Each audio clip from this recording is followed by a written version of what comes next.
ನಾವೆಲ್ಲರೂ ನೋಡ್ತಾ ಇರುವಂತೆ ಬಿಡದಿ ಟೌನ್ಶಿಪ್ ದಂಗಲ್ ಎಷ್ಟರ ಮಟ್ಟಿಗೆ ರಾಜ್ಯವ್ಯಾಪಿ ಸದ್ದು ಮಾಡಿತು, ಒಂದಷ್ಟು ಜನರ ಆಕ್ರೋಶಕ್ಕೆ ಕಾರಣವಾಯಿತು ಅನ್ನೋದನ್ನು ನೋಡಿದ್ವಿ. ಆದರೆ ನಿನ್ನೆ ಒಂದು ಹೆಜ್ಜೆ ಮುಂದೆ ಹೋಗಿ ಪೊರ್ಕೆಗಳು ಹೊರಗಡೆ ಬರೋದಕ್ಕೆ ಶುರು ಮಾಡಿದ್ವು. ಅಧಿಕಾರಿಗಳಿಗೆ ಪೊರ್ಕೆ ಏಟ್ ಕೊಡೋದಕ್ಕೂ ಕೂಡ ಒಂದು ಹಂತ ಮುಂದೆ ಹೋದಂಥ ಪ್ರಸಂಗ ನಿನ್ನೆ ನಡೆದು ಹೋಯಿತು. ಆ ವಿಡಿಯೋಗಳು ಸೋಷಿಯಲ್ ಮೀಡಿಯಾದಲ್ಲಿ ಹರಿದಾಡ್ತಾ ಇದೆ. ನಾನಾ ರೀತಿಯ ಕಾಮೆಂಟ್ಸ್ಗಳಿಗೆ ಗ್ರಾಸವಾಗುತ್ತೆ. ಆ್ಯಕ್ಚುಲಾಗಿ ಅಲ್ಲಿ ಏನಾಯಿತು ನೋಡ್ತಾ ಹೋಗೋಣ. ನೋಡಿ, ಅಧಿಕಾರಿಗಳಿಗೆ ಪೊರ್ಕೆ ಏಟನ್ನು ಕೊಡಲಾಗಿದೆ. ಬಿಡದಿ ಟೌನ್ಶಿಪ್ ಮಂಡಲಹಳ್ಳಿಗೆ ಬಂದಾಗ ದೊಡ್ಡ ಮಟ್ಟದ ಘರ್ಷಣೆ ಉಂಟಾಗೋಯಿತು. ಅದರಲ್ಲೂ ಕೂಡ ಗ್ರೇಟರ್ ಬೆಂಗಳೂರು ಸಮಗ್ರ ಉಪನಗರ ಯೋಜನೆಗೆ ದಿನ ಕಳೆದಂತೆ ವಿರೋಧ ತೀವ್ರಗೊಳ್ತಾ ಇದ್ದು ರೈತರ ಶಾಂತಿಯುತ ಹೋರಾಟ ಸಂಘರ್ಷಕ್ಕೆ ತಿರುಗಿದೆ. ಇಷ್ಟು ದಿನ ಒಂದು ಲೆಕ್ಕ, ಇನ್ನು ಮುಂದೆ ಒಂದು ಲೆಕ್ಕ ಅನ್ನುವಂತ ಆಗ್ಬಿಟ್ಟಿದೆ ರೈತರ ಪರಿಸ್ಥಿತಿ. ಭೂ ಸ್ವಾಧೀನಕ್ಕಾಗಿ ಜಂಟಿ ಅಳತೆ ಪ್ರಮಾಣೀಕರಣ ಅಂದರೆ JMC ಮಾಡೋದಕ್ಕೆ ಸೋಮವಾರ ಯೋಜನಾ ಪ್ರದೇಶದ ಮಂಡಲಹಳ್ಳಿಗೆ ಗ್ರೇಟರ್ ಬೆಂಗಳೂರು ಅಭಿವೃದ್ಧಿ ಪ್ರಾಧಿಕಾರದ ಅಧಿಕಾರಿಗಳು ಮಂಡಲಹಳ್ಳಿಗೆ ಹೋಗಿದ್ರು. ಆದರೆ ಈ ಸಂದರ್ಭದಲ್ಲಿ ರೊಚ್ಚೆಗೆದ್ದಂಥ ಮಹಿಳೆಯರು ಪೊರಕೆಯಿಂದ ಥಳಿಸೋದಕ್ಕೆ ಮುಂದಾಗಿದ್ದಾರೆ. ಪಾಪ ಎಷ್ಟೇ ಎಸ್ಕೇಪ್ ಆಗಕ್ಕೆ ಟ್ರೈ ಮಾಡಿದ್ರು ಕೂಡ ಬಿಟ್ಟಿಲ್ಲ. ಅಷ್ಟರ ಮಟ್ಟಿಗೆ ದೊಡ್ಡ ಮಟ್ಟದಲ್ಲಿ ಈ ಪೊರಕೆ ಚಳುವಳಿ ನಡೆದು ಹೋಯಿತು. ವಿರೋಧ ಲೆಕ್ಕಿಸದೆ ಗ್ರಾಮಕ್ಕೆ ಬಂದ ಅಧಿಕಾರಿಗಳ 4 ವಾಹನಗಳನ್ನು ತಡೆದ ರೈತರು ಗಾಜುಗಳನ್ನು ಪುಡಿ ಪುಡಿ ಮಾಡಿದ್ರು.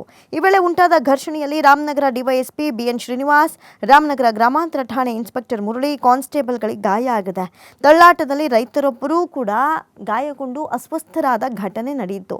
ರಾಮನಗರ ತಾಲೂಕಿನ ಬಿಡದಿ ಹೋಬಳಿಯ ಟೌನ್ಶಿಪ್ ವಿರೋಧಿಸಿ ಹೋರಾಡ್ತಾ ಇರುವ ಮಹಿಳೆಯರು ಭೂ ಸ್ವಾಧೀನಕ್ಕಾಗಿ JMC ಮಾಡೋದಕ್ಕೆ ಬಂದ ಅಧಿಕಾರಿಯೊಬ್ಬರಿಗೆ ಪೊರಕೆಯಿಂದ ಹೊಡೆದಿದ್ದಾರೆ. ಇನ್ನು ಘರ್ಷಣೆಯಲ್ಲಿ DYSP ಇನ್ಸ್ಪೆಕ್ಟರ್ ಕಾನ್ಸ್ಟೇಬಲ್ ಗಾಯಗೊಂಡಿದ್ರೆ 2 ವಾಹನಗಳ ಗಾಜು ಪುಡಿಯಾಗಿದೆ. ತಪ್ಪಿತಸ್ಥರ ವಿರುದ್ಧ ಕ್ರಮ ಕೈಗೊಳ್ಳಲಾಗುತ್ತೆ ಅಂತ ಜಿಲ್ಲಾ ಪೊಲೀಸ್ ವರಿಷ್ಠಾಧಿಕಾರಿ R ಶ್ರೀನಿವಾಸ್ ಗೌಡ ಮಾಹಿತಿಯನ್ನು ಕೊಟ್ಟಿದ್ದಾರೆ. ಜೊತೆಗೆ ಅಧ್ಯಕ್ಷ ಅಂದರೆ ಗ್ರೇಟರ್ ಬೆಂಗಳೂರು ಅಭಿವೃದ್ಧಿ ಪ್ರಾಧಿಕಾರದ ಅಧ್ಯಕ್ಷ GN ನಟರಾಜು ಗಾಣಕಲ್ ಕೂಡ ಮಾತನಾಡಿದ್ದಾರೆ. 27 ಭೂ ಮಾಲೀಕರ ಪೈಕಿ 21 ಮಂದಿ ಜಮೀನು ಕೊಡೋದಕ್ಕೆ ಒಪ್ಪಿದ್ದಾರೆ. ಅವರ ಅನುಮತಿ ಮೇರೆಗೆ JMCಗೆ ಅಧಿಕಾರಿಗಳು ಭೇಟಿ ನೀಡಿದಾಗ ಹಲ್ಲೆ ನಡೆಸಿರೋದು ಖಂಡನೀಯ ಅಂತ ಹೇಳಿದ್ದಾರೆ. ಇಲ್ಲಿ ಪ್ರಮುಖವಾಗಿ ರೈತರೆಲ್ಲರದು ಒಗ್ಗಟ್ಟಿನ ಅಭಿಪ್ರಾಯವ, ಒಗ್ಗಟ್ಟಿನ ಮಂತ್ರವನ್ನು ಜಪಿಸ್ತಾ ಇದ್ದಾರೆ ಅನ್ನುವಂಥದ್ದು ಪ್ರಶ್ನೆ ಬರುತ್ತೆ. ನೋಡಿ, ಇರೋದ್ರಲ್ಲಿ 3/4 ಭಾಗ ಜನ ಒಪ್ಪಿದ್ದಾರೆ, ಇನ್ನೊಂದು 1/4 ಭಾಗ ಜನ ಒಪ್ಪಿಲ್ಲ. ಅವರು ಈ ರೀತಿಯಾಗಿ ಮಾಡ್ತಾ ಇದ್ದಾರೆ ಅನ್ನುವಂಥದ್ದು ಆರೋಪ.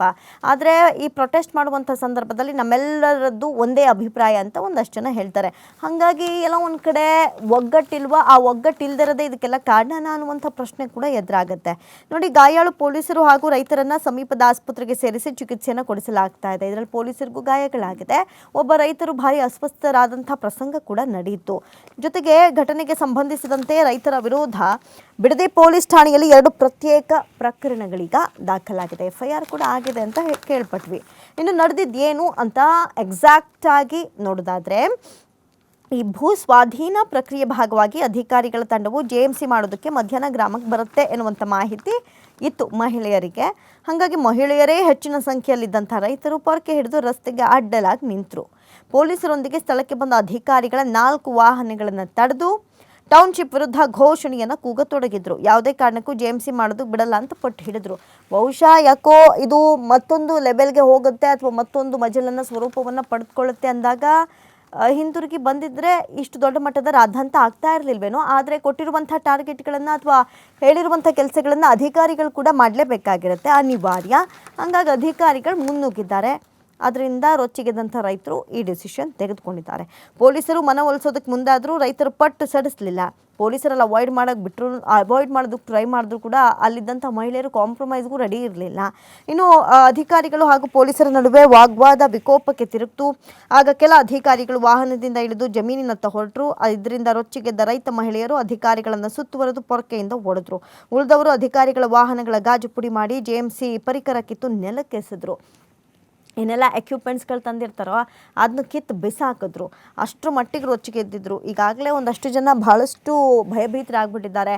ನೀವೇನೋ ಒಂದಿಷ್ಟು ದುಡ್ಡು ಕೊಟ್ಬಿಡ್ತೀರಿ, ನಿಮ್ಮ ಅನುಕೂಲ ನೀವು ನೋಡ್ತೀರಿ, ಆ ದುಡ್ಡನ್ನ ಮಗನೋ ಮಗಳೋ ಬರ್ತಾರೆ ಸಮಾನವಾಗಿ ಹಂಚು ಅಂತ ಕಿತ್ಕೊಂಡು ಹೋಗ್ತಾರೆ. ನಮ್ಮ ಮುಂದಿನ ಪಾಡೇನು, ನಮ್ಮ ಮುಂದಿನ ಬದುಕೇನು, ಹೀಗೆಲ್ಲ ಮಾಡೋದ್ರ ಬದಲು ವಿಷ ಕೊಟ್ಟು ಸಾಯಿಸ್ಬಿಡಿ, ಹೀಗೆಲ್ಲ ಬಂದಿತ್ತು ರೈತರ ಆ ಟೋನ್ಗಳು. ಎಲ್ಲ ಒಂದು ಕಡೆ ಅವ್ರಿಗೂ ಆತಂಕ. ಯಾರಿಗೆ ಮಾರಕ್ಕೆ ರೆಡಿ ಇಲ್ಲ ಅಂದವ್ರಿಗೆ ಇವತ್ತು ಇಷ್ಟು ದುಡ್ಡು ಕೊಟ್ಬಿಟ್ಟು ನಾವು ನಮ್ಮ ಜಮೀನು ಕೊಟ್ಬಿಟ್ಟು ಮುಂದಿನ ನಮ್ಮ ಭವಿಷ್ಯ ಏನು ಕತೆ ಅಂತ ಅವರು ಚಿಂತಿತರಾಗಿದ್ರು. ಆ ಒಂದು ಮೆಂಟಲಿ ಡಿಸ್ಟರ್ಬ್ ಆಗ್ತಾ ಇರುವಂಥ ವಿಚಾರಗಳು ಎಷ್ಟು ದೊಡ್ಡ ಮಟ್ಟಕ್ಕೆ ಹೋಗ್ತಾ ಇದೆ ನೋಡ್ತಾ ಇದ್ದೀರಿ. ಇನ್ನು ಪರಿಸ್ಥಿತಿ ಕೈ ಮೀರ್ತಾ ಇದ್ದಂತೆ ಪೊಲೀಸರು ರೈತರನ್ನ ತಡೆದು ಅಧಿಕಾರಿಗಳನ್ನು ವಾಹನ ಕತ್ತಿಸಿ ಕಳಿಸಿದ್ರು. ಘಟನೆಯಲ್ಲಿ ಗಾಯಗೊಂಡ ರೈತನನ್ನ ಪೊಲೀಸ್ ವಾಹನದಲ್ಲೇ ಆಸ್ಪತ್ರೆಗೂ ಸಾಗಿಸಲಾಯಿತು. ಅಧಿಕಾರಿಗಳು ಸ್ಥಳದಿಂದ ಹೋಗ್ತಾ ಇದ್ದಂತೆ ಪರಿಸ್ಥಿತಿ ತಿಳಿಕೊಂಡಿತ್ತು. ಯಾಕಂತ ಹೇಳಿದ್ರೆ ಅವ್ರು ರೊಚ್ಚಿಗೆದ್ದಿದ್ದೆ ಅಧಿಕಾರಿಗಳು ಬರಬಾರ್ದು, ಅಲ್ಲಿ ಯಾವುದೇ ಕೆಲಸಗಳನ್ನು ಮಾಡಬಾರ್ದು, ಸರ್ವೆ ಮಾಡಬಾರ್ದು ಅಂತ. ಅದಕ್ಕೂ ಮೀರಿ ರಸ್ತೆ ಅಡ್ಡ ಹಾಕಿ ಪೊರಕೆ ಇಟ್ಕೊಂಡಿದ್ದೀವಿ ಅಂತ ಗೊತ್ತಾದ ಮೇಲೂ ನೀವು ಬಂದೇ ಬರ್ತೀರಿ, ಸರ್ವೆ ಮಾಡೇ ಮಾಡ್ತೀರಿ ಅಂದರೆ ನಾವು ಏನು ಅಂತ ತೋರಿಸ್ಬೇಕಾಗುತ್ತೆ ಅನ್ನುವಷ್ಟರ ಮಟ್ಟಿಗೆ ಮಹಿಳೆಯರು ಟೊಂಕ ಕಟ್ಟು ನಿಂತಿದ್ರು. ಅವ್ರ ಆತಂಕ ಏನಿದೆಯೋ ಏನೋ ಪಾಪ. ಜೊತೆಗೆ ಘಟನೆ ಕುರಿತು ಪ್ರತಿಕ್ರಿಯೆ ಪಡೆಯೋದಕ್ಕೆ ಜಿಲ್ಲಾಧಿಕಾರಿ ಯಶವಂತ್ ವಿ ಗುರುಕರ್ ಅವರು ಒಂದಷ್ಟು ಅವ್ರನ್ನ ಮಾತಾಡಿಸುವಂಥ ಪ್ರಯತ್ನಗಳಾದರೂ ಕೂಡ ಅವ್ರ ಕಾಂಟ್ಯಾಕ್ಟ್ಗೂ ಕೂಡ ಸಿಕ್ಕಿಲ್ಲ. ಇನ್ನು ಶಾಂತಿಯುತವಾಗಿ ಪ್ರತಿಭಟಿಸ್ತಾ ಇದ್ದವರ ಮೇಲೆ ಪೊಲೀಸರು ದೌರ್ಜನ್ಯವನ್ನು ನಡೆಸಿದ್ದಾರೆ, ದರ್ಪ ತೋರಿದ್ದಾರೆ. ಘಟನೆಗೆ ರಾಜ್ಯ ಸರ್ಕಾರದ ರೈತ ವಿರೋಧಿ ಧೋರಣೆಯೇ ಕಾರಣ ಅಂತ ಈ ವಿಚಾರಕ್ಕೆ ಸಂಬಂಧಪಟ್ಟಂತೆ ಇದನ್ನು ಅಂದರೆ ಬಿಡದಿ ಟೌನ್ಶಿಪ್ನ ವಿರೋಧಿಸ್ಕೊಂಡು ಬರ್ತಾನೆ ಇರುವಂಥ ಕೇಂದ್ರ ಸಚಿವ ಎಚ್ ಡಿ ಕುಮಾರಸ್ವಾಮಿ ಆರೋಪಿಸಿದ್ದಾರೆ. ನೋಡಿ, ಯಾವಾಗ ಎಚ್ ಡಿ ಕುಮಾರಸ್ವಾಮಿ ಆಗಿರ್ಬೋದು, ನಿಖಿಲ್ ಕುಮಾರಸ್ವಾಮಿ ಆಗಿರಬಹುದು, JDS ಆಗಿರ್ಬೋದು, ಇದಕ್ಕೆ ಎಂಟ್ರಿ ಆಯಿತು, ಇದೇ ವಿಚಾರ ರಾಜಕೀಯ ದಂಗಲನ್ನು ಪಡೆದುಕೊಳ್ತು. ಹಾಗಾಗಿ ಶಾಂತಿಯುತವಾಗಿ ಅವ್ರ ಪಾಡ್ಗೆ ಅವ್ರು ಪ್ರೊಟೆಸ್ಟ್ ನಡೆಸ್ತಾ ಇದ್ರು, ಬರಂಗಿಲ್ಲ ಅಂತ ಹೇಳ್ತಾ ಇದ್ರು. ಆದರೆ ಪೊಲೀಸರು ದರ್ಪ ತೋರಿದ್ದಾರೆ, ಆಗ ರೈತರು ರೊಚ್ಚಿಗೆದ್ದಿದ್ದಾರೆ ಅಂತ ಸ್ಟೇಟ್ಮೆಂಟ್ ಕೊಟ್ಟಿದ್ದಾರೆ.